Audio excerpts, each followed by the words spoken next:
તો તાપીના નિઝરમાં વિશ્વ યોગ દિવસની ઉજવણી કરવામાં આવે છે। મામલતદારના અધ્યક્ષસ્થાને વિશ્વ યોગ દિવસની ઉજવણી કરવામાં આવી। નિઝર મોડેલ હાઈસ્કૂલ ખાતે કરવામાં આવ્યું હતું આયોજન। અધિકારીઓ, કર્મચારીઓ, શાળા કોલેજોના વિદ્યાર્થીઓ જોડાયા।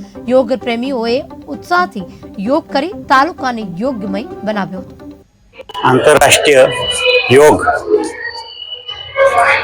आखा भारत देश में अने दरेक स्टेट में अने जिला तालुका कक्षाए तो अत्रेना तालुकाना मॉडल स्कूल निजर खाते योगा सारा एवा स्टाफ अने गामना आगेवानो अने दीकरा दीकरीओ स्कूलना दीकरा दीकरीओए भाग लीधो अने आ एक सराहनीय जे एक शरीर स्वास्थ्य माटे योगा जे छे जीवन में परिवर्तन लावनार एक 2015 थी अत्यार सुधी चाली रह्यो छे ए खूब सराहनीय छे। ए बदल हूँ मान्य वडाप्रधाने पहल करी छे हूँ एमने खूब खूब